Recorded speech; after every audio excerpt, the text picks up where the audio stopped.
नमस्कार श्रोता बंधु स्वागत करुच्छ आम यूट्यूब चैनल बिरंची दास शो को प्रति रविवार कहानी परी आज आउ एक कहानी मु आपण मानक पई आनी आछि। आ ई कहानीटी गाल्पिका मधुमिता महांती द्वारा लिखित जार शीर्षक अछि भ्रमरे भ्रमरी। तेबे गल्प भितर को जिबा पूर्व मु पुणी थरा आपण मानक कहि रखे जदि आपण माने एजाय आम चैनल को सब्सक्राइब करिनांती अविलंबे सब्सक्राइब कर दियंतु कारण आमर समस्त नुआ नोटिफिकेशन आपण ही प्रथम पाइबे। तेबे आजिर गल्पर शीर्षक अछि भ्रमरे भ्रमरी गाल्पिका मधुमिता महांती। कथाटा नीतिदिनिया थिला निश्चय किंतु देहसुआ हो जाइथिला। एबे भी प्रति सकाळर से पर्वत छुंची भली फोड़ी होई जाउथला ता देहरे। सबुदिन भली सेदिन भी राति 4टार उठी दृष्टि लागि जाइथिला ता कामरे। घरर बाकी समस्तक सकाळ हेला बेलକୁ दृष्टिर प्रभातरे डेणा लागि सारी थाए। घर ओला पोछा बासी लुगा कोछा बासन मजा तार छार काम तार जलखिया तैयारी भी एक रकम सरी सारी इडली शेष थर गैस रे बसीला चटणी बघरा भी सरी मटर तरकारी मसलाटा कषा होता पुणी दीपहर पर भात डाली भजा हो घोड़ा हो सारी गोटे कणरे। बुधवारटा निश्चय किसी आमिष आसब। शशुरंकर हाई ब्लड प्रेशर बाहर दिन मटन तो तांको पूरापूरी मना एणु मांस घर को भी आउ आसेनी सेमिति केही विशेष बंधुबांधव न आसिले। दिव्य उठिले जना पड़िबो माछ आसिबो कि अंडा कि चिकेन से अनुसार मसला बटा जिवो से सोरिष मसला कि गरम मसला जहा सासु कहिबे। ठीक 9:30 न बाहरिले 10टार ऑफिस रे पहुंचबा एक रकम असंभव। सेठी 10:05 होई गले प्रलय होई जाउची ए नुआ ऑफिसर जनक आसला परे। एणे घरर काहारी एने सामान्यतम चिंता भी नाही। 8टा बाजिलाणी कौ घर कबाट खोलिनी भी एपर्यंत। विरक्ति मनटा केमिति केमिति होईगला तार। अवश्य 5 मिनिट भितर जण जण होई समस्त उठी पड़िले। तरतर रे चा कप गुड़ा नहीं थौ थौ चहली जाई 2-4 बुंदा गरम चा ढाली होईगला। से पुणी कहा उपरे नुहे ट्रेटारे। तथापि को रक्षा मिलिला ताको। आरंभ करदेले दिव्य। बोलो एते मना करू करू तू कोटू बाछि आनिलु ए आइटमटा को। बुढ़ी हेलाणी पादे चालिले झुंटी पड़ुची। कपटे धोइले भांगी दौची मसला कषिले पोड़ी दौची। बुढ़ी हाँ सतरे बुढ़ी होगला से घरे। चेहरा रे निहाती नहेले भी मनरे। झियो 17 वर्ष होलाणी आ पुओ को 15। बुढ़ी नियता आउ कौन। तथापि को रक्षा अच्छी सबुदिनिया ए महाभारत। बहुत दिन पर आखिरु टप टप लुह खसी पड़ा गैस स्लाब उपरे। थरे भी दिव्य बुझंतुनी से जदि झुंटुची बासन भांगुची मसला पोड़ुची तेबे घरर अठारु क्ष पर्यंत काम सबू हेउची केमिति। किए सिंहासन रे बसिला भली बसई रखिछि तांको माँ भौणी को। कानेइबा दरकार नाई। बारीपटु आरंभ होई गलानी सासुंक चंडीपाठ। कहनी रे पुओ कलिनी तो बोहू सबुदिन को हाण कुराड़ी बेकू को आनिले। ठकई तो देले आओ तोते मते आओ समस्त को नुखुरा नुखुरा विदा करदेले झीटा को। एटार गुण टिके भल होइतांता कि मनीष शांति पाइतांता ना ता भी नाही। मिछ मिछर आखिरे लुगाकानी जाकी एना सुसु हब सासु से हवा आगुरु एपटु पुओ उठिगले तांको बुझेबा पाए। दीर्घ निश्वासटे नेला से पुराणा पुराण एमानक दाबी मुताबक सबु देइथिले बापा। खाली बाइकटा परे देबे बोली कहिथिले। बाघरर मासटे भितरे हठात हृदघात रे चलीगले से। अनाथ हो जाइथिबा माँ सान सान 2 भाई 3 भौणी जेतेबेले पेट गंडाक चिंतार आउटपाउट हो जाउथिले सेतेबेले मासक 5,000 टंका रोजगार करुवा दृष्टि आउ संपत्ति हो नथिला जे चाउल परिबा सौदा किणिदे सेमानकर जीवन बंचई थांदा। सेमिति परिस्थिति रे सासु जेते कहिले भी जा तो माँ को कह ता बेकर चेनटा और फूल पेंडी बिकिदे मोटरसाइकलटे नहीं आसु मो पुअर सम्मानटा बंची जाओ। से आदौ जाइपार नथिला। जीवाकू ता पाद भी उठी नथिला। भाबुथला बापा तापे मनीष खोजु खोजु एमिति असुर पलटे पाइले केउठु। से दिनठू आज जाए निहाती बाहा व्रतघर छड़ा कि कौ कुणिया घर को जावा छड़ा सबुदिन सकाळु नाटक चले घरे। एबे तो दरमा मासक 50,000 छुईलाणी। केतेटा मासर दरमा मिसेदेले बाइकटे होई परिबो से हिसाब आउ करूनी। दिव्य ए भितरे कार किणी सारलेणी। सेतिरे केते लोन केतेटा टंका केते दिव्यंकर रोजगार मिसिची से कथा से भावेनी कारण दरमा ता हाथ को आसवा मात्रे रास्ता खर्च पर केतेटा टंका रखी से पूराटा दिव्यंक हाथ को बढ़ाई दिए। तथापि आउ थरे ता आखि बंफेई गला। छक न पहुँचले अटोटा मिलबनी। एपटे बरकुलिया टोपा सब पकईलाणी। ଛତାଟା ଭାଙ୍ଗି ଯାଇଛି କେବେଠୁଟେ ଆଉ ଗୋଟିଏ ଆଣିବାଟା ସମ୍ଭବ ହୋଇପାରିନି। ଦିବ୍ୟ ବି ଏବେ ଅଫିସ୍ ବାହାରିବେ, ହେଲେ କେବେ ବି ସେ କହିବେନି ରୁହ ବର୍ଷାରେ ଭିଜନା, ଥଣ୍ଡା ହେବ ମୁଁ ନେଇ ଅଫିସରେ ନହେଲେ ବି ଛକରେ ଛାଡ଼ିଦେବି। ବେଳେବେଳେ ସେ ଖାଲି ସ୍ୱପ୍ନ ଦେଖେ ଦିବ୍ୟ ତା ପାଇଁ ବ୍ୟସ୍ତ ହେଉଛନ୍ତି। ଥଣ୍ଡା ହେଲେ ଅମୃତାଞ୍ଜନ ସିନ୍ସି ବଢ଼େଇ ଦେଉଛନ୍ତି ତା ହାତକୁ, ଖରାରେ ଥଣ୍ଡା ଥଣ୍ଡା ପାଣି ଗ୍ଲାସ୍। ହେଲେ ସେମିତି କ'ଣ କେବେ ହୁଏ? ପୁଣି ଦିବ୍ୟ ସେ ରାସ୍ତାରେ ଅଫିସ୍ ଯାଆନ୍ତି, ଥରେ ବି କୁହନ୍ତିନି ରୁହ ଛାଡ଼ିଦେବି। ଛାଡ଼, ସେ ଟୋପା ବର୍ଷା ଭିତରେ କଳା ମେଘଟେ ଭଳି ଦୌଡ଼ି ଦୌଡ଼ି ପହଞ୍ଚିଗଲା ଛକ ପାଖରେ। ଭାଗ୍ୟକୁ ଅଟୋଟେ ଥିଲା ସେଠି, ତରତରରେ ବସିଗଲା। ଧେତ୍, ରୁମାଲଟେ ପର୍ସରେ ପୁରେଇବାକୁ ବି ସେ ଭୁଲି ଯାଇଛି। ଲୁଗା କାନିରେ ମୁହଁଟା ପୋଛି ଆଣୁ ଆଣୁ ଅଟକିଗଲା। ଅଟୋରେ ଆଉ ଜଣେ କିଏ ବସି ପଡ଼ିଲେ ତା ପାଖରେ। ସେ ଘୁଞ୍ଚିଗଲା ଟିକେ କରକୁ। ଯିଏ ବସୁଛନ୍ତି ବସନ୍ତୁ, କେଉଁ ରିଜର୍ଭ ଅଟୋ ଯେ ସେ ଚିନ୍ତା କରିବ। ସେୟାରରେ ଯିଏ ଆସିଲେ ଗଲେ ତାର କ'ଣ ବା ଆସେ। କାରଟା ଏଇ ବର୍ଷାରେ ହଇରାଣ କରିବାର ଥିଲା, ଏଇ ଅଜାଗାରେ ଷ୍ଟାର୍ଟ ବନ୍ଦ ହୋଇଗଲା। ବର୍ଷେ ହେଇନି କିଣିବାର, କି ଯେ ଝାମିଲା। ଆଜି କମ୍ପାନୀକୁ ଭଲ କରି ଝାଡ଼ି ମେଲ୍ଟେ ନ କଲେ ହେବନି। ନିଜେ ନିଜେ ଗପୁଥିଲେ ଭଦ୍ରଲୋକ। ତାଙ୍କ କଥା ଶୁଣିବାର କି ତାଙ୍କ ଆଡ଼କୁ ବୁଲି ଅନେଇବାରେ ସାମାନ୍ୟତମ ସ୍ପୃହା ଆସୁନଥିଲା ତା ଭିତରେ। ବରଂ ଅଟୋବାଲା ଜବାବ ଦେଲା, ଠକ ଠକ ଆଜ୍ଞା, ସମସ୍ତେ ଠକ। ଟଙ୍କା ନେଲାବେଳକୁ ଲୁଟି ନେଉଛନ୍ତି, ଜିନିଷ ସବୁ ଖତରା। ହଠାତ୍ ମନେ ପଡ଼ିଗଲା ଦୃଷ୍ଟିର, ମୋବାଇଲରେ ବାଲାନ୍ସ ଆଦୌ ନାହିଁ।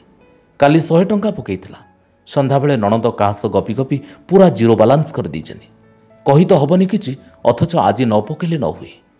ବୋଉର ଦେହଟା ଆଦୌ ଭଲ ନଥିଲା, ତାକୁ ହସ୍ପିଟାଲ ନେବ ବୋଲି କହୁଥିଲା ବୋବୁନା। କ'ଣ ହେଲା କେଜାଣି? ଘରେ ତ କଥା କହିବାର ସୁଯୋଗ ମିଳେ ନା। ସେ ଅଫିସରୁ ଯାହା ଟିକେ ସେ ବୁଝେ, ଅଥଚ ଅଫିସ୍ ପାଖାପାଖି ମୋବାଇଲ ରିଚାର୍ଜ କରିବା ପାଇଁ ଦୋକାନଟେ ନାହିଁ। ଇସ୍, କ'ଣ ହେବ ଏବେ? 5ଟା ପର୍ଯ୍ୟନ୍ତ ସେ ଚୁପଚାପ ବସିପାରିବ କେମିତି? ଫେରିଲା ବେଳକୁ ରିଚାର୍ଜ କଲେ କଥା ହେଲା ବେଳକୁ ସୋମବାର, ଦିନଟେ ପରେ। ଆଜି ତ ଶନିବାର। ମାତ୍ର ଘରକୁ ଲାଗି ଦୋକାନଟା। ଟଙ୍କା ପକାଇବା ପରେ ଘରର ବହୁ ଦୋକାନ ଆଗରେ ଠିଆ ହୋଇ କାହା ସହ ଗପିବାଟା ଅଶ୍ଳୀଳତା ସେମାନଙ୍କ ଭାଷାରେ। ଅଥଚ ଘରେ ପାଦ ଦଉ ଦଉ ମୋବାଇଲ ତା ପାଖରୁ ଉଭାନ ହୋଇଯାଏ। ତାର ବି କେଉଁ ବେଳ ଥାଏ ଗପିବାକୁ। ବୁବୁନା କହୁଥିଲା ଡାକ୍ତର ସନ୍ଦେହ କରୁଛନ୍ତି ହାର୍ଟ ଆଟାକ୍ ବୋଲି। ଓଃ, କ'ଣ କରିବ ଏବେ? ନାଇଁ, ଜାଣିକି ବି ପଚାରିଲା ଅଟୋବାଲାକୁ, ଏଠି କେଉଁଠି ମୋବାଇଲର ଟପ୍ଅପ୍ ପକାଇ ହେବ କି? ଏଠି ଆଉ କାହିଁ, ଆପଣ ଆଗରୁ କହିଥାନ୍ତେ ସିନା। ସେ ଜାଣିଥିବା ଉତ୍ତରଟା ପାଇ ମଧ୍ୟ ବିକଳରେ ଧାର ଧାର ଲୁହ ଗଡ଼ିଗଲା ତା ଆଖିରୁ। ବ୍ୟସ୍ତ ହୋଇଗଲେ ପାଖରେ ବସିଥିବା ଭଦ୍ରଲୋକ ଜଣକ। ଆରେ ଆରେ, ଆପଣଙ୍କର ନିହାତି ଦରକାର ବୋଧ ହୁଏ, ଦିଅନ୍ତୁ ମୋତେ ନମ୍ବରଟା, ମୁଁ କରିଦେବି। ଉପାୟ ନଥିଲା କିଛି। ବୋଉର ଯନ୍ତ୍ରଣାଦଗ୍ଧ ମୁହଁଟା ନାଚି ଯାଉଥିଲା ତା ଆଗରେ। ନିଜ ମୋବାଇଲ ନମ୍ବରଟା କହିବା ପାଇଁ ମୁହଁ ବୁଲେଇଲା। ବାଃ, ବେଶ ସୁଦର୍ଶନ ତ। ଏତେ ଝଡ଼ ବାତ୍ୟାରେ ବି ବିଜୁଳି ଟିକେ ଝକ୍ କରି ମାରିଦେଲା। ନମ୍ବର କହିସାରିଲା ପରେ 100 ଟଙ୍କା ପକାଇଦେବେ କହି ପର୍ସ ଖୋଲିଲା। ପୁଣି ଗୋଟେ ସମସ୍ୟା, 1000 ଟଙ୍କିଆ ନୋଟ୍ଟେ, 2ଟା 10 ଟଙ୍କିଆ, ଆଉ 2-3 ଟଙ୍କାର ଖୁଚୁରା, ବାସ୍ ସେତିକି। କ'ଣ କରିବ ଏବେ ସେ? ଦିବ୍ୟ ବେଳେବେଳେ ଏମିତି ହଇରାଣ କରନ୍ତି। ତାଙ୍କ ପର୍ସକୁ ଛୁଇଁବା ତ ଛାଡ଼, ଦେଖିବାର ବି ଅଧିକାର ଦୃଷ୍ଟିର ନାହିଁ। ଲଣ୍ଡ୍ରିକୁ ଲୁଗା ଦେଲେ ବି ନିଜ ପର୍ସ ନିଜେ କାଢ଼ି ରଖନ୍ତି, ଅଥଚ ଦରକାର ମାତ୍ରକେ ଦୃଷ୍ଟିର ପର୍ସରୁ ନ କହି ମନ ଇଚ୍ଛା ଟଙ୍କା କାଢ଼ି ନିଅନ୍ତି। କାଲି ରଖିଥିବା 5 ଖଣ୍ଡ 100 ଟଙ୍କିଆ ନୋଟ୍ରୁ ଖଣ୍ଡିଏ ବି ନାହିଁ। ଯାହା ହଉ 10 ଟଙ୍କିଆ 2ଟା ଅଛି, ନହେଲେ ଡ୍ରାଇଭରଟା ଆଗରେ ବେଜିତ୍ ହେବାକୁ ପଡ଼ିଥାନ୍ତା ତାକୁ। ବାଧ୍ୟ ହୋଇ କହିଲା, ଥାଉ, ମୁଁ ଫେରିଲା ବେଳେ କରିଦେବି, ଆପଣ କରନ୍ତୁନି। ହସିଦେଲେ ଭଦ୍ରଲୋକ। ଆଃ, କି ସୁନ୍ଦର ଖୋଲା ଖୋଲା ହସ। ଅନ୍ୟାୟ ହେଲେ ବି ଦୃଷ୍ଟି ଛାତିରେ କ'ଣ ଗୋଟାଏ ପହଁରିଗଲା। କହିଲେ, ଖୁଚୁରା ନାହିଁ ବୋଧହୁଏ? ଠିକ୍ ଅଛି, ମୁଁ କରିଦେବି। ଏ ରାସ୍ତାରେ ବୋଧହୁଏ ଆପଣଙ୍କର ସବୁଦିନର ଯିବା ଆସିବା, ମୋର ବି। କେବେ ଦେଖାହେଲେ ଫେରେଇ ଦେବେ। ନାଇଁ କରିବାକୁ ଯାଇ ବି କିଛି କହିପାରିଲାନି ଦୃଷ୍ଟି। ଅଫିସରେ ପହଞ୍ଚୁ ପହଞ୍ଚୁ ମେସେଜ ଆସିଗଲା 200 ଟଙ୍କାର ବାଲାନ୍ସ। ଆଗ ପଛ କିଛି ନ ଭାବି ପ୍ରଥମେ ବୁବୁନା ପାଖକୁ ଫୋନ୍ ଲଗେଇଲା। ହାର୍ଟ ଆଟାକ୍ ନୁହେଁ, ଏସିଡିଟି ହୋଇ ବୋଉର ଛାତି ଭୀଷଣ କଷ୍ଟ ହେଉଥିଲା। ଏବେ ଭଲ ଅଛି, ଶୁଣି ତା ଦେହରେ ଜୀବନ ବସିଲା। ଆରେ ଏ ଲୋକ 200 ଟଙ୍କା କାହିଁକି ପକେଇଲା ଯେ? ସେ ତ 100 କହିଥିଲା। କିଛି ନାହିଁ ଯେ, 100 ହେଉ କି 200, ନଣନ୍ଦ ହାତରେ ପଡ଼ିଲା ମାନେ ପୁରାଟା ଗୋଲ। ମନା ବି କରିହେବନି। ଏପଟେ ତାର ବି ଗହମ ଗୋଟି ଗଣିତା। ମନ ଇଚ୍ଛା ଖର୍ଚ୍ଚ କରିବାର ବିଳାସ ତା ପାଖରେ କେଉଁଠୁ ଶୋଭା ପାଇବ? ସେଦିନ ରାତି 10ଟା, ସମସ୍ତେ ଖାଇସାରିଲେଣି। ଏକା ଦୃଷ୍ଟିର ଖିଆଟା ହେଇନି। ଖାଇସାରି କାମ କରିବାରେ ତାର ଆକଣ୍ଠ ଅନିଚ୍ଛା, ଅଥଚ କାମଗୁଡ଼ାକ ଆଉ କାହା ଉପରେ ଛାଡ଼ିଦେବାର ସ୍ୱାଧୀନତା ବି କାହିଁ ତାର? ଅଗତ୍ୟା ନିଜ ପାଇଁ ଟ୍ରେଟାରେ ରୁଟି 2 ଖଣ୍ଡ, ତରକାରୀ ଟିକେ ବାଢ଼ି ରଖି ସବୁଦିନ ଭଳି ବାସନକୁସନ ସବୁ ମାଜୁଥିଲା। ଗ୍ୟାସ୍ ପୋଛା ସରିଛି, ଖାଇସାରି ଖାଲି ଖଣ୍ଡେ ଟ୍ରେ ଧୋଇବାକୁ ତାକୁ କଷ୍ଟ ହେବନି। ତେଣୁ ଏ ବନ୍ଦୋବସ୍ତ। ହଠାତ୍ ମୋବାଇଲର ରିଙ୍ଗରେ ଚମକି ପଡ଼ିଲା ସେ। ସନ୍ଧ୍ୟାବେଳେ ନେଟୱାର୍କ ନଥିବାରୁ ଗେହ୍ଲି ନଣନ୍ଦ ବିରକ୍ତ ହୋଇ ଫୋନ୍ଟା ଅଟା ଟିଣ ଉପରେ ଥୋଇ ଦେଇ ଯାଇଥିଲେ। ଏତେ ରାତିରେ କିଏ ଫୋନ୍ କଲା? ସମୟ ସମୟରେ କେବଳ ବୁବୁନା କି ବୋଉ ତା ପାଖକୁ କଲ୍ କରନ୍ତି। ହେଲେ ଥରେ ରାତି 9ଟାରେ ବୁବୁନା ଗପିବ ବୋଲି ଫୋନ୍ କରିଥିଲା ଯେ ଯୋଗକୁ ସେଇଟା ଉଠେଇଲେ ଦିବ୍ୟ। ଥଟ୍ଟା ମଜାର ସମ୍ପର୍କର ଭିଣୋଇ ଦିବ୍ୟ ସୁଇଚ୍ଟା ଅନ୍ କରିଦେଲେ। ଆଉ ଗମ୍ଭୀର ଗଳାରେ ଦୃଷ୍ଟିକୁ କହିଲେ, ଯିଏ ବି କରିଥାଉ କହିଦିଅ ଏତେ ରାତିରେ ଭଦ୍ରଘର ଝିଅ ବୋଉମାନଙ୍କୁ ରାସ୍ତାରେ ଠିଆ ହେଲା ଭଳି ଫୋନ୍ରେ ଗପନ୍ତିନି। ଦୃଷ୍ଟି ତଥାପି ବୁଝିପାରୁନଥିଲା ମେ ମାସର ରାତି 9ଟାରେ ନିଜ ଭଉଣୀ ସାଙ୍ଗରେ କଥା ହେବାରେ ଅଭଦ୍ରାମୀ କୋଉଠି ରହିଲା। ବୁବୁନାକୁ କହିବାକୁ ପଡ଼ିନଥିଲା ସେଦିନ। ଭିଣୋଇଙ୍କ କଥା ଶୁଣି ସେ ସେପଟୁ କାଟି ସାରିଥିଲା। ଆଉ ପରଦିନ ଅଫିସରୁ ଫୋନ୍ କରି ଦୃଷ୍ଟି ବହେ କାନ୍ଦିଥିଲା। ହେଲେ ଏ ଜନ୍ତାରୁ ତାର ମୁକ୍ତି କାହିଁ? ପୁଣି ଆଜି ଏତେ ରାତିରେ କିଏ? ବୋଉର ଦେହ? ହେ ଭଗବାନ! ଲୁଗା କାନିରେ ହାତ ପୋଛି ପୋଛି ଆତଙ୍କିତ ଦୃଷ୍ଟି ଫୋନ୍ ଅନ୍ କଲା। ହ୍ୟାଲୋ। କହୁ ନ କହୁଣୁ ସେପଟୁ ଶୁଭିଲା, ଆଜି ଭଲରେ ଘରେ ପହଞ୍ଚିଲେ ତ? ମୋବାଇଲରେ ବାଲାନ୍ସ ଆସିଲା? ଖିଆପିଆ ସରିନି କି? ଏକାଥରେ ପ୍ରଶ୍ନର ବର୍ଷା, ଅଥଚ କି ମୁଲାୟମ ନରମ ସେ ସ୍ୱର। ସେଠି ପୌରୁଷର ଗାମ୍ଭୀର୍ଯ୍ୟ ତ ନିଶ୍ଚୟ ଅଛି, ତା ସହିତ ଅଛି ସୁଖ ଦୁଃଖ ବୁଝିଲା ଭଳି ନରମ ବତୁରା ବତୁରା ମନଟେ। ପୁଣି ଥରେ ସତ ବାରଣ ସତ୍ତ୍ୱେ ବି ଆସ୍ତେ କିନା ଦବିଗଲା ଦୃଷ୍ଟିର ପାହାଡ଼ି ପାହାଡ଼ି ମନଟା। ଦିବ୍ୟଙ୍କ ସହିତ ଏତେ ଗୁଡ଼ାଏ ବର୍ଷ ମରୁଭୂମିରେ କାଟିଲା ଭଳି କାଟୁ କାଟୁ ତାର ଆଦୌ ମନେ ହୁଏ ନା ଯେ ସଂସାରରେ ଉଦା ଉଦା ମନର ଲୋକଟେ ବି ସମ୍ଭବ। ମୁଁ ଠିକ୍ ଅଛି ପରେ କହୁ କହୁ ଫୋନ୍ କାଟିଦେଲା ସେ। କିଏ ଦେଖିଦେବ ଯଦି ପାଞ୍ଚାଳିର ମୋହରଟେ ପିଠିରେ ବସିଯିବାକୁ କେତେଟା ମୁହୂର୍ତ୍ତ ଲାଗିବ ଯେ। ସାରା ରାତି କିନ୍ତୁ ତା ଛାତି ଭିତରେ ଝଡ଼। ଏମିତି ଲୋକ ପୃଥିବୀରେ ସମ୍ଭବ? ଉପରେ ପଡ଼ି ସାହାଯ୍ୟ, ଏତେ ଭିଜା ଭିଜା କଥାବାର୍ତ୍ତା, ପୁଣି ତା ଭଳି ଗୋଟାଏ। ସବୁବେଳେ ଇଆଡ଼ୁ ସିଆଡ଼ୁ ଶୁଣି ଶୁଣି ତାକୁ ଲାଗେ ଯେ ସଂସାରର ସବୁଠୁ ଅଯୋଗ୍ୟା ଅସୁନ୍ଦରୀ ଅକୃତ କାର୍ଯ୍ୟ ଆଉ ଯେତେ ଯେତେ ଅଲଗା ବିଯୁକ୍ତାତ୍ମକ ବିଶ୍ଳେଷଣ, ସବୁର ଅଧିକାରୀ ସେ ନିଜେ। ଧୀରେ ଧୀରେ ତା ଭିତରର ପ୍ରତିବାଦର ସ୍ୱର ନିଶ୍ଚିତ ହୋଇ ଆସିଥିଲା। ନିଜକୁ ନିଜେ ଚିହ୍ନି ପାରୁନଥିଲା ସେ। ଆଜି ଇଏ କିଏ? ଅହଲ୍ୟାକୁ ଛୁଇଁଦେଲେ, ବରଫର ପର୍ବତରେ ଜୀବନ୍ୟାସ ଦେଲେ। ପରଦିନ ଅଟୋ ଠିକ୍ ସେଇଠି ପହଞ୍ଚୁ ପହଞ୍ଚୁ ଅଟକିଗଲା। ସ୍ୱତଃପ୍ରବୃତ୍ତ ଭାବରେ ଭିତରକୁ ଉଠି ଆସିଲେ ପୂର୍ବ ଦିନର ସେଇ ସୁଦର୍ଶନ ଯୁବକ। କ'ଣ ତାଙ୍କ ନାଁ ହେଇଥିବ? ଏତେ ସୁନ୍ଦର ନରମ ମୁଲାୟମ ଚେହେରାରେ ପୁଣି ସେମିତି ମନଟେ ଯେ। ହେଲେ ଛି, ନାଁ କ'ଣ ହଠାତ୍ କରି କାହାକୁ ପଚାରି ହୁଏ? କ'ଣ ଭାବିବେ ସେ? ଏତେ ଶସ୍ତା ଝିଅଟା। ମନେ ମନେ ସୌମ୍ୟ ନାଁ ଦେଇଦେଲା ସେ ତାଙ୍କର। ବସୁ ବସୁ ସେ ପବନ କି ଗଛ, ଆକାଶ କି ମାଟି କାହାକୁ ଶୁଣିଲା ଭଳିଆ କହିଲେ, ଗାଡ଼ିଟା ଏ ପର୍ଯ୍ୟନ୍ତ ବି ଠିକ୍ ହୋଇପାରିଲାନି। ଏଥର ସିଧା ତା ଆଡ଼କୁ ଅନେଇ କହିଲେ, ଭାବିବେନି 200 ଟଙ୍କା ଫେରି ପାଇବା ପାଇଁ ଆଜି ବି ଆପଣଙ୍କ ଅଟୋକୁ ଜଗିଥିଲି। ଚେନ୍ ଖୋଲି ପର୍ସ ଭିତରେ ପଶିଥିବା ଦୃଷ୍ଟିର ହାତଟା ଦଣ୍ଡେ ସ୍ଥିର ହୋଇଗଲା। ତାପରେ ସେ କାଢ଼ି ଆଣି ବଢ଼େଇଦେଲା ଟଙ୍କା। କାହିଁକି ସେ କାହାର ଧାରୁଆ ହେବ? ବିଞ୍ଚିଦେଲେ ସୌମ୍ୟ ସେ ମହକା ମହକା ହସରୁ ମୁଠେ। କହିଲେ, ସତରେ ଦେଉଛନ୍ତି? ନାଇଁ, ରଖିଥାନ୍ତୁ, ପରେ ଦେବେ। ନେଇଗଲେ ସରିଯିବ। ଦେବେ ଦେବେ ବୋଲି ଭାବୁଥିବା ଯାଏ ଦେଖା ହେଉଥିବ। ହାତଟା ତାର ଚୁମ୍ବକ ଭଳି ଫେରିଆସିଲା ନିଜ ଜାଗାକୁ। ତାଙ୍କ କଥାର ଯାଦୁରେ ନା ସତରେ ଆଉ ଦେଖା ନ ହେବାର ଭୟରେ କେଜାଣି। ଖାଲି ଅଟୋବାଲାଟାକୁ ନ ଶୁଭିବା ଭଳି ନୁଆଣିଆ ସ୍ୱରରେ କହିଲା, ଆପଣ ଆମ ଘରକୁ ଫୋନ୍ କରିବେନି ପ୍ଲିଜ୍। ଘରେ ଏଗୁଡ଼ାକ କେହି ଭଲ ପାଆନ୍ତିନି। ଆମ ଘରେ ଟିକେ ବେଶୀ କଟକଣା। କହିପାରିଲାନି କାଲି ରାତିରୁ ଭାବି ରଖିଥିବା କଥାଗୁଡ଼ା। ଆପଣ ମୋ ପାଖକୁ କାହିଁ ଫୋନ୍ କରୁଛନ୍ତି? ରାସ୍ତାରେ ଦେଖାଉ ତ ସମସ୍ତଙ୍କ ସହ କ'ଣ ଆପଣ କଥା ହୁଅନ୍ତି? ପ୍ଲିଜ୍, ମୁଁ ବିବାହିତା, ମୋର ପିଲାମାନେ ଅଛନ୍ତି, ଆଉ ଫୋନ୍ କରିବେନି। ଲଞ୍ଚ ଆୱାରରେ ପୁଣି ସେଇ ନମ୍ବରରୁ ଫୋନ୍। ଧରିବନି ଭାବି ଫୋନ୍ ଅନ୍ କଲା ଦୃଷ୍ଟି। ସେ ଆଶ୍ଚର୍ଯ୍ୟ ହେଉଥିଲା ତାର ନିଜର ହାତ ଆଉ ମନ, ଅଥଚ କେତେ ଅସହଯୋଗ ପରସ୍ପର ଭିତରେ। ହଁ, ଖାଇଲେଣି। ଅଫିସକୁ ଫୋନ୍ କଲେ ତ ଅସୁବିଧା ନାହିଁ।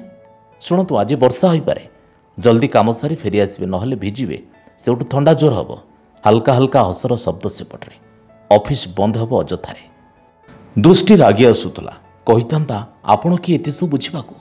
ଅଥଚ ଅଫିସ ବନ୍ଦ ହେବ ଶୁଣି ଥପ୍ ହୋଇ ରହିଗଲା। ସିଏ ତ କହିଲେନି କି ତୁମର ମୋର ଦେଖା ବନ୍ଦ ହୋଇଯିବ। କହିଲେନି ତ ଦିନଟେ ତୁମକୁ ନ ଦେଖିଲେ ମୋ ଭିତରେ ହେବ ଆଗ୍ନେୟଗିର ଉଦ୍ଗୀରଣ।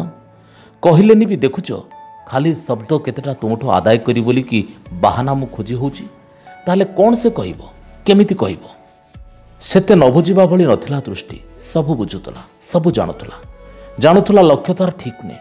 ଅନ୍ଧକାରର କାଳ ଦାନବ ମୁଖ ବାଦାନ୍ୟ କରି ବସିଛି।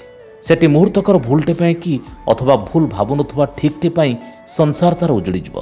ଓଲଟିଯିବ ତା ପୁଅ ଝିଅଙ୍କ ଭବିଷ୍ୟତ। ବଦନାମ ଅପବାଦର ଚୋରାବାଲିରେ ପଲକରେ ତଳେଇ ତଳେଇ ଯିବ ତା ପାଦ। ଭବିଷ୍ୟତ ଦିଶାହୀନ ହୋଇଯିବ। ବର୍ତ୍ତମାନ କର୍ଦ୍ଦମାକ୍ତ। ଏପର୍ଯ୍ୟନ୍ତ ସେ ଜାଣିନଥିଲା ଭଦ୍ରଲୋକଙ୍କର ଉଦ୍ଦେଶ୍ୟ କ'ଣ। ତୁଚ୍ଛା ବନ୍ଧୁତ୍ୱ ସ୍ଥାପନ ନା ପାଦେ ପାଦେ ଆଗକୁ? କେବଳ ଅଳ୍ପ ପରିଚୟରେ ଗଳ୍ପ ନା ଆଉ କିଛି ଅଧିକା?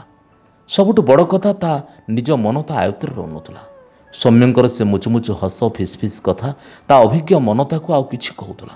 ସେ ଡରି ଯାଉଥିଲା, ହେଲେ ଆଖି ଆଉ କିଛି ଚାହୁଁଥିଲା। ଲକ୍ଷେ କଟକଣା ଭିତରୁ ଉହୁଙ୍କି ଗଲାବେଳେ ଗୋଟିଏ ନିର୍ଦ୍ଦିଷ୍ଟ ଜାଗାରେ ତା ଆଖି ପହଁରି ଆସୁଥିଲା ଗଛତଳ ରାସ୍ତାକଡ଼ ସବୁଠି। ସେଦିନ ଦୁର୍ଯୋଗକୁ ଅଟୋବାଲାଙ୍କର ଷ୍ଟ୍ରାଇକ୍। ମୁହଁ ଖୋଲି ଦିବ୍ୟଙ୍କୁ କହିଥିଲା, ମୋତେ ଟିକେ ଛାଡ଼ି ଦିଅନ୍ତନି। ଥଟ୍ଟା କଲାଭଳି ହସିଦେଲେ ସେ। କହିଲେ, ରାଜକେନା ଭାବିଲୁ କି ନିଜକୁ? କେତେ ବାଟ ଯେ, ଦିନ ଅଧେ କ'ଣ ଚାଲିକି ଯାଇପାରିବୁନି? ମୋ ଅଫିସ୍ ତୁମ ଅଫିସ୍ ତମଠାରୁ ଘଣ୍ଟାଏ ପରେ। କେଉଁ ଦୁଃଖରେ ତୁମ ସହିତ ମୁଁ ଏତେ ଆଗରୁ ଯିବି? ସବୁ ପରେ ତା ଗାଲରେ ସେ ଟିପାଟେ ମାରିଦେଲା। ରାଗରେ ନା ଥଟ୍ଟାରେ? ଅପମାନରେ ଜଳିଗଲା ଦୃଷ୍ଟି। ଛି, ଅପାତ୍ରଠାରୁ ଆଶା କରୁଥିଲି କାହିଁକି? ଆଜି କ'ଣ ରାଜହଂସୀ ରାସ୍ତାରେ ପହଁରୁଛନ୍ତି? ସୌମ୍ୟଙ୍କର ମିଠା ମିଠା ଗଳାର ଆୱାଜ ଚମକି ପଡ଼ିଲା ଦୃଷ୍ଟି। ଆସ, ବସ, ଛାଡ଼ିଦେବି। ଏଇଟା ଅନୁରୋଧ ନା ଆଦେଶ? ଏଇଠି ନିଜକୁ ରୋକିବାର ଥିଲା ଦୃଷ୍ଟିର, ହେଲେ ସେ ଆଦୌ ପାରିଲାନି। ମେଘଭିଜା ଓଦା ଓଦା ପାଗକୁ ଜୋର ଜବରଦସ୍ତି ଭାବିଲା ବୈଶାଖର ଖରା। ସେଥିରୁ ରକ୍ଷା ପାଇବା ପାଇଁ ପଶିଗଲା କାର୍ ଭିତରକୁ। ସେମିତି ଷ୍ଟିଅରିଂରେ ହାତ ରଖି କହିଲେ, ତୁମକୁ ଦେଖିବା ଗୋଟେ ଅଭ୍ୟାସ ହୋଇଗଲାଣି। ନ ଦେଖିଲେ କେମିତି ଶୂନ୍ୟ ଶୂନ୍ୟ ଲାଗୁଛି। ସିଧାସଳଖ କହିଲେନି, ତୁମକୁ ମୁଁ ୟା ଭିତରେ ଭଲ ପାଇ ବସିଛି। କହିବା ବି କ'ଣ ଦରକାର? ମନ କ'ଣ ଏତେ ଅବୁଝା? ଦୃଷ୍ଟିର ଅବସ୍ଥା ଟେକାଟେ ପଡ଼ିଥିବା ସ୍ଥିର ଜଳର ତରଙ୍ଗ ଭଳି। ଧକ୍କା ଖାଇ ଖାଇ ଦିବ୍ୟଙ୍କ ପ୍ରତି ବିରକ୍ତ ବିତୃଷ୍ଣ ମନ ତାର ଆଶ୍ୱାସଟି ଖୋଜୁଥିଲା କି ତା ଅଜାଣତରେ? ସବୁବେଳେ କଡ଼ା କଡ଼ା କଥା ଶୁଣୁଥିବା ସ୍ତବ୍ଧ ବିବ୍ରତ ଆତ୍ମା ତାର ଆଉଜି ପଡ଼ିଲା କି ଛନ ଛନ କଅଁଳ ଦୁବଘାସ ଅରାଇ ଦେଖି? ପରିସ୍ଥିତି ପୁରା ଅଲଗା ହୋଇଗଲା। ଇଚ୍ଛା ନଥିଲେ ବି ବେଳ ଅବେଳରେ ତା ଭିତରକୁ ପଶି ଆସୁଥିଲେ ସୌମ୍ୟ। ଅନୁଡ଼ା ଅନଭିଜ୍ଞା ନୂଆ ନୂଆ କଲେଜ ଯାଉଥିବା କିଶୋରୀଟେ ଭଳି ଆଚ୍ଛନ୍ନ ଅବସ୍ଥାରେ ରହିଲା ଯେ ତରକାରୀରେ ଲୁଣ ତ ଛାଡ଼, ହଳଦୀ ପକେଇଛି କି ନା ତାର ମନେ ପଡ଼ୁନଥିଲା। ଲଙ୍କା ଚାରାରେ 2 ଦିନରେ ଥରେ ପାଣି ଦେବା କଥା ନା ତୁଳସୀ ମୂଳରେ, ସେ କଥା ବି ଭୁଲି ଯାଉଥିଲା। ହଳଦିଆ ଖୋଲାବାଲା ଭିଟାମିନ୍ ବଟିକାଟା ସେ ନିଜେ ଖାଇବା ପାଇଁ କିଣିଥିଲା ନା ଶାଶୁଙ୍କ ପାଇଁ, ସେ କଥା ବି ଠିଆ ହୋଇ ମନେ ପକାଉଥିଲା। ଏ ସବୁର ଫଳାଫଳ କିଛି ଭଲ ହେଉନଥିଲା। ଦିବ୍ୟଙ୍କର ଗାଳି ଆହୁରି ଅଶ୍ରାବ୍ୟ ହୋଇଯାଉଥିଲା। ଶାଶୁ ବେଶୀରୁ ବେଶୀ ଉତ୍ଫୁଲ୍ଲିତ ହୋଇ ଉଠୁଥିଲା। ବାସନ ମାଜୁ ମାଜୁ ଫିସ୍ ଫିସ୍ ହସି ବି ଦେଉଥିଲା। ଛାତରେ ଲୁଗା ସୁଖୁ ସୁଖୁ ଦୂର ରାସ୍ତାର ନିହାତି ଅଚିହ୍ନା ଚେହେରାଟା ବି ତାକୁ ଚିହ୍ନା ଚିହ୍ନା ଲାଗୁଥିଲା। ଧୁଆ ବାଳ ସୁଖୁ ସୁଖୁ ଭାବୁଥିଲା କିଏ ତା ଉନ୍ମୁକ୍ତ କେଶରେ ଆଙ୍ଗୁଳି ଚଳି ତାକୁ ଅସ୍ତବ୍ୟସ୍ତ କରୁଛି। ଅଜାଣତରେ ତା ପାଟିରୁ ବାହାରୁ ଆସୁଥିଲା ହସ ଲାଜମିଶା ଛିଡାଏ। ସେଦିନ ରାତିରେ ଝିଅ ତା ପାଖକୁ ଆସିଲା। ତା କାନି ଟାଣି ନେଇ ମୁହଁ ପୋଛିଲା। ତା ଦେହରେ ଡେରି ହୋଇ ବସି ହାତର ମୁଠା ମୁଠା ନୀଳ ଚୁଡ଼ିକୁ ଏପଟ ସେପଟ କଲା। ଯେତେ ଗଭୀର ସାଗରରେ ଡୁବି ରହିଲେ ବି ଦୃଷ୍ଟି କ'ଣ ଭୁଲି ଯାଇଥାନ୍ତା ଏଇଟା ଝିଅର ଅଝଟପଣିଆ ନୁହେଁ, ମୋ ପାଖରେ ଶରଣ ପଶିବାର ପ୍ରଚେଷ୍ଟା। ଅକୁହା କିଛି କଥା ମା କାନରେ ଢାଳି ଦେବାର ପ୍ରାରମ୍ଭିକ ପ୍ରୟାସ। ଝିଅକୁ ଦୃଷ୍ଟି ସେତିକି ସ୍ୱାଧୀନତା ଦେଇଥିଲା। କଥା ଅକଥା ସବୁ ସେ ମା ସହିତ ଭାଗ କରୁଥିଲା। ସେତିକି ନିର୍ଭର ଆଶ୍ରୟ ସେ ପାଇଥିଲା ମା ପାଖରୁ। ଦୃଷ୍ଟିର ସବୁବେଳେ ଡର ଥିଲା ଏତକ ନହେଲେ କାଳେ ମଡ଼ା ଅମଡ଼ା ନ ମାନି କେଉଁ ଅବାଟରେ ବୋହିଯିବ ଏଇ ଏକ ଯୌବନ ଛୁଇଁଥିବା ଅଲିଅଳି ଝିଅ ତାର। ପଲକଟେ ଲାଗିଲାନି, ସୁପ୍ତ ପ୍ରେୟସୀଟେ ମା ବନିଗଲା। ପ୍ରଜାପତିର ଡେଣା ଯାକି ପଶିଗଲା ସମ୍ବାଳୁଆର ଖୋଳ ଭିତରକୁ। ଝିଅକୁ ପାଖକୁ ଆଉଜି ଆଣି ପଚାରିଲା, କ'ଣ ହେଲା ମା, କିଛି କହିବୁ? ଝିଅ ଆଖିରେ ଏବେ ବି ଦ୍ୱନ୍ଦ୍ୱର ଝଲକ। ତଥାପି କହିଲା, ମା, ସୁଦୀପ ଆମରି କ୍ଲାସ୍ର ମୋତେ ଫୋନ୍ କରୁଛି, କାର୍ଡ଼ ଦେଇଛି 14 ଫେବୃଆରୀରେ। ଆଉ ଟିକେ ଗେଞ୍ଜି ହୋଇଗଲା ଝିଅ। ମୁଁ କ'ଣ କରିବି ମା? ମୋତେ ବି ସେ ଭାରି ଭଲ ଲାଗୁଛି। ଚେର କାଟିଦେଲା କି କିଏ? ନା ଝଡ଼ ବର୍ଷା ବିଧ୍ୱସ୍ତ କରିଦେଲା ସଜଡ଼ା ଫୁଲ ଗଛଟାକୁ? ବିନା ଶବ୍ଦରେ ଧଡ଼ାସ୍କିନା କଚଡ଼ି ହୋଇ ପଡ଼ିଲା ଦୃଷ୍ଟି ସ୍ୱର୍ଗର ନନ୍ଦନକାନନ। ଇଏ କ'ଣ କହୁଛି ଝିଅ ତାର? ଏଇ ନିଜର ଭବିଷ୍ୟତ ସଜାଡ଼ିବାକୁ ଅଣ୍ଟା ଭିଡ଼ୁଥିବା ଅଲିଅଳି ବଣ ଝରଣାଟି ଲକ୍ଷ୍ୟଭ୍ରଷ୍ଟ ହୋଇଯିବନି ତ ଅକଥା ଆଡ଼କୁ ମନ ଦେଲେ ଏବେଠୁ? ହେଲେ କ'ଣ ବୁଝିବ ସେ ଝିଅକୁ? କେମିତି ବୁଝିବ? ଏଇ ସେ ନିଜେ ପରା ପଶିଯାଇଛି ପଙ୍କ ଭିତରକୁ। ନିଜେ ପରା ବୋଳି ହୋଇଯାଇଛି ଭଣ ଭଣ ଗନ୍ଧଉଥିବା କାଦୁଅ ମେଞ୍ଚାକୁ ଦେହମୁଣ୍ଡ ଚାରିଆଡ଼େ। ନିଜେ ପରା ଭୁଲି ଯାଉଛି ତାର ଏ ସାମାନ୍ୟ ମାନସିକ ସୁଖ ପାଇଁ ଅବିଳମ୍ବେ ନଷ୍ଟ ହୋଇଯିବ ଦୁର୍ଲଭ ସଂସାରଟେ। ଛି, କାହା ଉପରେ ପ୍ରତିଶୋଧ ନେଉଛି ସେ? ଦିବ୍ୟଙ୍କ ଉପରେ? ନା ପରୋକ୍ଷରେ ତାରି ଛଙ୍କା ବରଗଛ କୋରଡ଼ରେ ମୁଣ୍ଡ ଗେଞ୍ଜିଥିବା ଅବୋଧ ପିଲାଦିଟାଙ୍କ ଉପରେ? ସମୟର କଟାକଟା ଧାରକୁ ପରଖୁ ପରଖୁ ନିଜେ ଦାଢ଼ୁଆ ପାଲଟି ଯାଇଥିବା କିନ୍ତୁ ତା ବିନା ପୁରାପୁରି ବେସାହାରା ହୋଇଯିବାର ଭୟ ଥିବା ଶାଶୁଙ୍କ ଉପରେ? ଏବଂ ଦିବ୍ୟ, ସେ କ'ଣ ଜାଣେନି ଅହର୍ନିଶି ଗର୍ଜୁଥିବା ତାକୁ ଛିଛିକାର କରୁଥିବା ଦିବ୍ୟ ବି କେତେ ଏକୁଟିଆ ତା ବିନା? ଥରଟେ ବି ଆଲଣାରୁ ଲୁଙ୍ଗିଟେ କାଢ଼ି ପିନ୍ଧିବାର ସାମର୍ଥ୍ୟ ନଥିବା ଲୋକଟା ଉପରେ ସେ ଅଭିମାନ କରିବ? ନିଷ୍କଳ ଅଭିଯୋଗ ପାଇଁ ଓଲଟାଇ ଦେବ ଗୋଟିଏ ସୁଖ ସଂସାରର ସୌଭାଗ୍ୟର ବୋଇତ? ଛୁଇଁଦେବ ଏମିତି ଗୋଟାଏ ରାସ୍ତାକୁ ଯାହାର କୌଣସି ନିର୍ଦ୍ଦିଷ୍ଟ ଠିକଣା ବି ତାକୁ ଜଣା ନାହିଁ? ଛି! ଶାଢ଼ୀ କାନିରେ ପୋଛିଦେଲା ସେ ଟୋପି ଟୋପି ଝାଳ ନିଜ କପାଳର। ଝିଅକୁ ଆଦର କରି କହିଲା, ମାରେ, ରାସ୍ତାରେ ଗଲାବେଳେ ଅନେକ ଜିନିଷ ଚିକମିକ୍ କରେ, आमको किंतु बाछिबाकू पड़े प्रकृत सुना कोटा सुना बाछु बाछु जदि भूल भी नकलीटाक आम धरीदौ विश्वास कर्मा जीवनटा नरक पलटि जाए। वर्तमान तोर उद्देश्य भिन्न तू बाकी आयुष को तोते एबेठू सजाड़ा पड़ो। लक्ष्यभ्रष्ट हो ना माँ एमती स्वर्ग को सीढ़ी बांधा आरंभ कर जोटी पहुँचले तोते कला बादलटे अनेबा भी चेष्टा करनी। स्वयं संपूर्ण ह माँ तेजस्विनी हो शिख अन्य को बंचेवा सहित निजे भी जीवार मंत्र शिख एमती जी शिख जोटी तू मनीषटी को परखी बाछि पार अनेक सुदीप को भेटू तू चालू चालू तेरे ठीकटा को खोजी पाइबार योग्यता तो भितर थी आवश्यक। कहू कहू ढोकी नेला खाली रोजगार करिबार सामर्थ्य रखिले हबनी अन्य को प्रतिरोध करी शिख जहाँ मु ही पारिनी तू हो सेतिकी पारिथिले तो बापा को भी सजाड़ी सजाड़ी मनीषटे करि पारथांती सेतिकी होइतिले आउ को भ्रमर मते काहींके आकर्षित करथांता भूल रे हो पछे निमिषक पाई हो पछे। झियता बेकरे हाथ गुड़े कहूला ठीक अच्छे माँ दृष्टिता मोबाइल सिम कार्ड को काढ़ुला फिंगिदेव बोली काली नुआ सिमटा आनिले चलिबो नुआ नंबर ठिकाना किए कहीं पाइब जे 4-5 दिन छुट्टी रहीगले हम सबु दोषी दोषी आकर्षण को जालीदेवाई सेतिक ही यथेष्ट।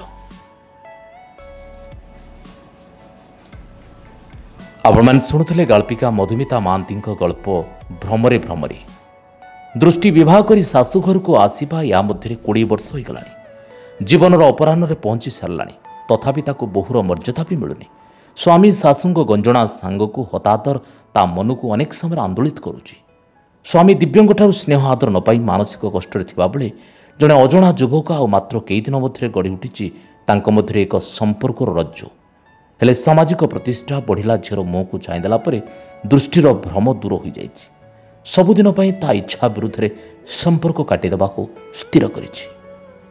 निश्चित भाव में कहानीटी आपण बहुत भल लगी जदि भल लगी थाए तेज आम चैनल को लाइक शेयर कमेंट और सब्सक्राइब करने को आदौ भूलिए नहीं। मु पुणी आसवा आसंता रविवार आउ सुंदर कहानी नहीं से जाए रोची नमस्कार।